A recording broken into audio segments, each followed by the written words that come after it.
The end of journalism nowadays. Every day you hear the news, you read in the newspapers, you see on TV that there's 2,000 more Palestinians dead in Gaza. Every day, every day. Now, those journalists, instead of checking something, are trying to convince us that while the Israeli Air Force is bombing Gaza, Israeli artillery bombing Gaza, the Israeli tanks are advancing while shooting, the infantry is moving forward, all the policemen of the Hamas have disappeared totally. You can see the videos how the people are looting the supply truck, and there's no any kind of policemen there, just the fighters of Hamas stealing the humanitarian aid. All the fighters of Hamas are hiding in the tunnels under the ground like rats. But you are trying to convince all the world that there is only one body of people who, in these horrible conditions of war, is the bureaucracy and the people who work for the health ministry of Hamas in Gaza. They walk calmly and peacefully between all these bombs and shelling, and they count exactly how many men, how many women, how many children, how many elderly are dead in Gaza. Of course, they don't count any dead Hamas because Israel is killing only civilians. That's what they're trying to convince the world, those anti-Semites, idiots, journalists who are not doing their jobs.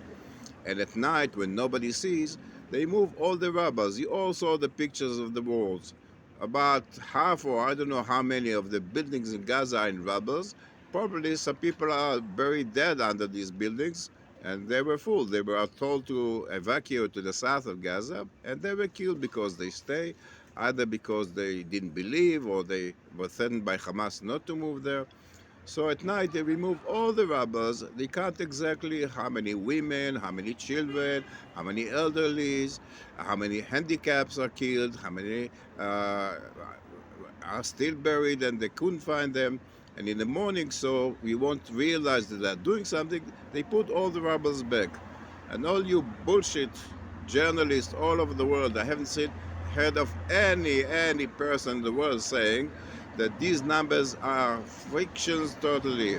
What they do every 2 days, they add 2,000 dead Gazans. Of course, no Hamas as usual, and they try to convince us your numbers are good. Yesterday it was 20, today it's 22, tomorrow will be 24, the day after tomorrow there will be 26,000, and by the end of the war there will be more than 50,000, or who knows, any imaginary numbers that you're putting there.